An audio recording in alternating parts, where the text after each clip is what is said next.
JBN, we keep you informed. I am Michelle Jones, and in the news, 2 hotel workers killed in St. James crash.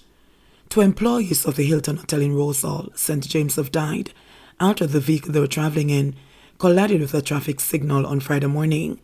They have been identified as 30-year-old bartender Akeem Gardner of a Sandy Bay, Hanover address, and 25-year-old chef Tiana Dixon of Albion, St. James. According to reports, Gardner and Dixon were traveling from work in a Toyota Axel motor car being driven by Gardner in the direction of Montego Bay at about 12:05 a.m.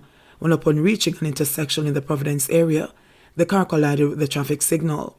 Following the impact, Dixon was thrown from the vehicle. However, Gardner had to be extracted from the mangled wreck by firefighters who went to the scene. Both received a number of injuries and were later pronounced dead at hospital. The traffic signal was also broken by the impact of the crash. Man hands over gun found on Brotherton Avenue, Kingston 13. Police are investigating the source of a Springfield Armory 9mm pistol with a magazine containing 16 rounds of ammunition, which was handed over to the Hunts Bay Police by a man who was traveling on Brotherton Avenue, Kingston 13, on Friday, April 29. Reports from the Hunts Bay Police are that about 10:10 a.m., a man was traveling along the roadway when he saw the gun on the road. The gun was retrieved and taken to the station, where the man handed it over to the police. Police seized gun and retrieve St. James. A team of officers assigned to the St. James Police Division seized a Zig Sawyer 9mm pistol with a magazine containing 16 rounds of ammunition during an operation on Oil Mine Lane, Retrieve District in St. James on Friday, April 29. Reports from the Cambridge Police are that about 1:30 p.m., lawmen were in the area when they saw a man whose actions aroused their suspicion. On seeing the police, the man ran. The police team pursued him, and a search of the area was conducted, and the gun and ammunition were found meters away. No one was arrested in relation to the seizure. Government spent $8 million doing visit of William and Kate, says the Office of the Prime Minister. The Office of the Prime Minister, OPM, is reporting that a total of $8 million was spent during the visit of Their Royal Highness, the Duke and Duchess of Cambridge, William and Kate Middleton, to Jamaica in March. According to a budget released by the OPM, the government spent $4,198,129 for the King's House State Dinner and $422,615 on transportation, which included fuel and vehicle rental charges. The OPM has also reported that $804,576 was allocated for portele, cleaning services, decor and rental, among other things, while $302,965 was allocated to printing programs, labels, stickers, and promotional electronic banners. At the same time, $122,829 was used for media and support accreditations. The government paid $50,000 for the culture performers at Trenchtown Culture Yard, and $31,687 was allocated as contingency. The remaining $2 million was reportedly spent on welfare and hospitality, bringing the total to $8,004,698.35. Amid outrage from the public, Minister of the Portfolio in the OPM, Robert Nestor Morgan, in a tweet on Saturday, stated that he did not say there would be no cost to the country for the royal visit during a press conference ahead of the visit. I did say there will be costs including security, etc., Morgan tweeted. During the press conference, Morgan, when asked about the cost of the royal visit, stated, "The government doesn't pay for royal visit. There are obviously going to be costs if a VP is coming to the country. There will obviously be costs as it relates to personal security. It happened with President Barack Obama. It happens with any dignitary that comes to Jamaica. The country foots the cost." The royal visit of William and Kate to the Caribbean formed part of celebrations marking the 70th anniversary, Platinum Jubilee, of the coronation of Her Majesty the Queen, which also saw William and Kate making stops in Belize and the Bahamas over 1 week, from March 19 to 26. The couple arrived in Jamaica on March 22 and departed March 24. $554 million seized, the largest in JCF history, says Chang. National Security Minister Dr. Horace Chang says that more than $3.8 million or 551 million Jamaican dollars, and 30,000 Canadian dollars, or 3,336,000 Jamaican dollars, found at a house in Montego Bay, following Tuesday's cocaine bust in the resort city, is the largest sum seized during a police operation in the history of the Jamaica Constabulary Force, JCF.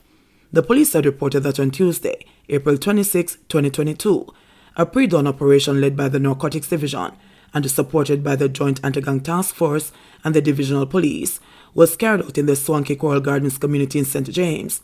A vehicle was intercepted, and during a search, cocaine weighing approximately 11 kilograms with a street value of $88 million was found. Subsequent to the seizure, a search was conducted at a house in Coral Gardens where the police discovered the cash. This is the largest seizure of illegitimate cash in the history of the police operation, Dr. Chang had said. Assistant Commissioner of Police ACP Clifford Chambers, head of the Air 1 Police Division, concurred. It is considered to be one of the biggest financial fines associated with drug smuggling in Jamaica, ACP Chambers said.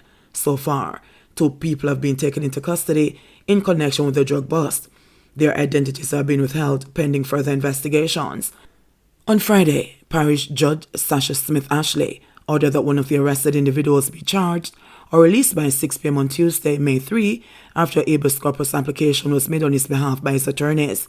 The court was informed by detectives that the investigations into the seizure are at a sensitive stage and that the suspect is to be questioned on May 3. The individual is being represented by attorneys Martin Thomas, Henry McCurdy, and Michael Hemmings. Meanwhile, ACP Chambers noted that in 2005, the United States had requested the extradition of the owner of the house, where the large stash of cash was found, but it was blocked by the court. Dr. Chang lauded the police for their excellent work, which led to the drug bust and subsequent money find. It is a reflection of the quality of work that is being done and the improved intelligence the police have in all areas, and due to which they have been able to apprehend more and more of the criminal elements, Dr. Chang told reporters. But there are a large amount of them out there.